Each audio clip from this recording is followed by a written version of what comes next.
Assalamualaikum warahmatullahi wabarakatuh. Informasi menarik yang akan saya sajikan kepada Bapak Ibu guru. Setidaknya ada dua informasi yang akan saya bagikan, yaitu kepastian dari status P3K dan gaji ke-13 guru ya. Dimana pertama untuk status P3K itu banyak yang simpang siur informasinya berkaitan bahwa mereka akan diberhentikan atau mungkin dialihfungsikan. Dan kemudian gaji ke-13 kepastian untuk pencairannya ternyata isunya itu baru akan dikaji. Nah, kalau dikaji ini itu pertanyaan besarnya adalah apakah kemudian akan dicairkan atau tidak ya. Padahal jelas-jelas peraturan pemerintah maupun peraturan Menteri Keuangan itu sudah dikeluarkan berkaitan dengan pencairan gaji ke-13 untuk tahun 2026.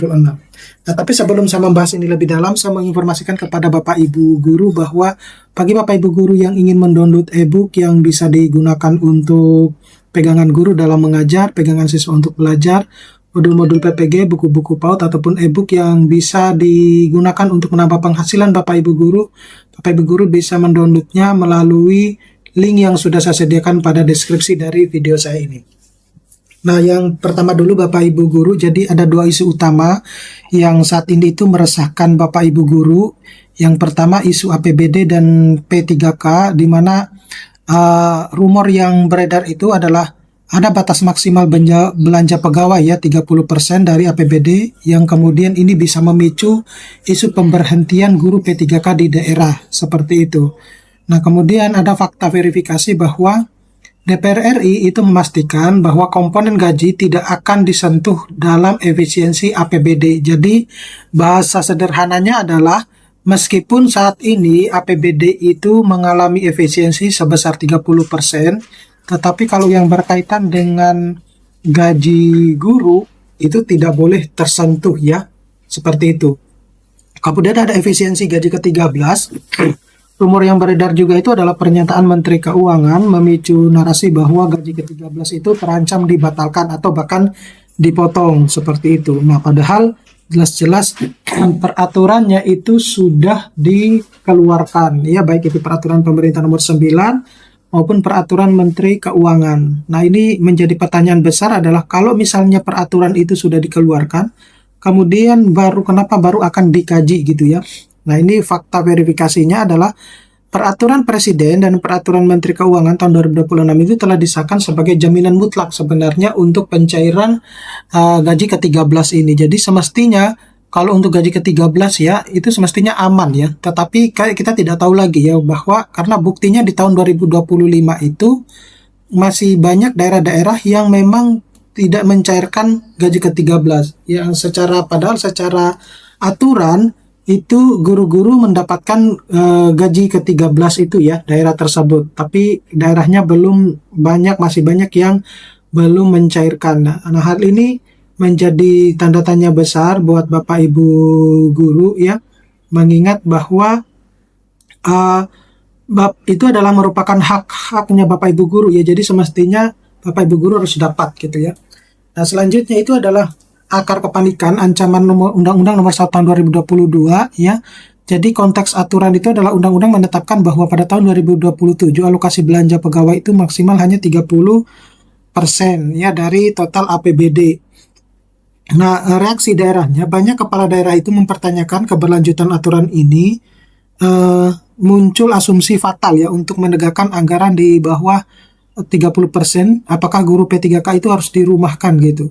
Asumsi ini menciptakan gelombang misinformasi yang mengancam ketenangan kerja ribuan guru P3K di berbagai daerah. Jadi ini menjadi tantangan tersendiri ya buat Bapak Ibu guru ya. Kemudian klarifikasi DPR RI membedah komponen 30% APBD. Jadi belanja aparatur itu adalah cukupan kunjungan dinas, rapat di hotel, kegiatan operasional luar kantor itu di-cut ya, atau tidak perlu. Jadi tindakan itu bisa efisiensi. Ini yang akan dipotong oleh daerah untuk memenuhi kuota 30%. Kemudian belanja pegawai itu cakupan gaji pokok itu dan tunjangan guru pegawai. Jadi tindakan tidak boleh disentuh. DPR sepakat bahwa komponen gaji mutlak dijalankan dan dilindungi. Nah, kesimpulan final itu adalah Undang-Undang Nomor 1 Tahun 2022 tidak bisa dijadikan landasan untuk menghentikan aturan merumahkan guru-guru P3K. Nah, berikutnya itu adalah kita badai informasi ya, mengapa guru panik soal gaji ke-13 ya. Jadi beberapa sumber informasi di media cetak itu menyebutkan bahwa Purbaya itu baru melakukan kebijakan ya, sebut kebijakan gaji ke-13 itu masih akan dikaji gitu. Nah, ada juga yang lain menyebutkan bahwa kebijakan gaji ke-13 masih dikaji, belum ada kebijakan final. Nah, ada juga yang menyebut bahwa pemerintah belum menetapkan keputusan akhir terkait dengan pencairan tambahan, dalam hal ini adalah gaji ke-13. Nah, konteks sebenarnya pernyataan ini murni dalam konteks wacana efisiensi anggaran nasional. Jadi bukan pembatalan hak yang kemudian yang sebenarnya sudah ditetapkan seperti itu. Nah, untuk fakta, wacana, dan kepastian hukum, jadi status narasi media, jadi sumber itu adalah potong wawancara Menteri Keuangan di media massa, sifatnya itu rencana atau kajian efisiensi umum, kekuatan hukumnya itu belum bersifat final ya. Tapi kalau kita berbicara tentang status hukum resmi negara, jadi sumbernya itu dokumen kenegaraan yang telah ditandatangani dan diterbitkan, kemudian ketetapan absolut ya, pemberian hak aparatur negara, serta kekuatan hukum final dan mengikat ya. Nah, jangan menukar kepastian hukum yang sudah ditandatangani dengan wacana yang masih berupa wacana.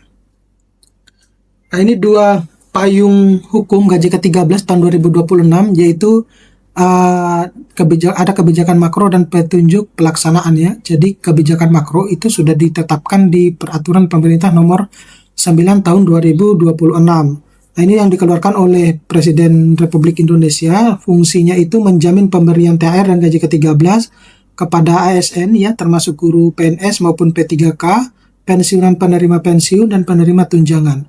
Kemudian petunjuk pelaksanaannya itu adalah disesuaikan dengan Peraturan Menteri Keuangan Nomor 13 tahun 2026, dikeluarkan oleh Kementerian Keuangan RI ya. Nah, fungsinya itu mengatur petunjuk teknis, pelaksanaan, dan pembayaran, mengamankan alokasi dana secara de facto. Nah, selanjutnya itu adalah pencairan ya. Beda THR dan gaji ke-13 ini penting. THR dan gaji ke-13 itu kan dua entitas anggaran yang berbeda dengan jadwal pencairan yang terpisah. Jadi kalau THR itu kan dicairkan kemarin menjelang hari raya Bapak Ibu guru ya. Nah, kalau untuk gaji ke-13 itu agendanya itu sebenarnya setiap bulan Juni, setiap tahunnya seperti itu. Jadi baik swasta maupun pemerintah itu mesti selalu dicairkan di bulan Juni. Dasar informasinya itu ditegaskan ulang melalui konferensi pers resmi oleh Menko dan Menteri terkait. Nah, untuk klarifikasi tambahan, batasan kebijakan WFH, jadi pemerintah itu melakukan efisiensi sistem kerja melalui kebijakan work from home secara resmi ya, namun peruntukannya itu dibatasi secara ketat. Jadi berlakunya itu untuk pegawai instansi struktural, perkantoran, administrasi, dan fungsi-fungsi manajerial pemerintah tertentu ya. Yang tidak diberlakukan itu adalah sektor pendidikan dan guru. Di seluruh guru dan tenaga pendidik ya, termasuk P3K, tidak masuk dalam skema WFH dan tetap beraktivitas mengajar seperti biasa di sekolah. Nah, ini konteks ekonomi nasional, aturan THR sektor swasta, jadi ada sekitar 26,5 juta pekerja terdaftar BPJS, yang estimasi perputaran dana THR swasta itu mencapai 4 triliun ya, jadi harus dibayarkan penuh, kemudian paling lambat dibayarkan H-7, dan masa kerja minimal 1 bulan, wajib menerima 1 bulan upah penuh ya, di bawah 1 tahun dibayar proporsional. Nah, target pencairan masif di semua sektor ASN maupun swasta dirancang secara spesifik untuk mendorong konsumsi nasional secara signifikan. Nah, ini status terkini hak dan posisi guru. Jadi ada abaikan kepanikan wacana Bapak Ibu guru. Berpeganglah pada dokumen hukum ya, seperti Peraturan Pemerintah Nomor 9 Tahun 2026 dan Menteri Keuangan Nomor 13 Tahun 2026, dan juga fokus pada pengabdian ya. Jadi status guru P3K dipastikan aman dari rasionalisasi 30% APBD daerah. Nah, belanja pegawai guru itu mutlak dilindungi oleh negara. Saya kira cukup sekian Bapak Ibu guru, mudah-mudahan ini bisa bermanfaat. Nanti kita akan ketemu pada video-video selanjutnya. Saya Iris, Assalamualaikum warahmatullahi wabarakatuh.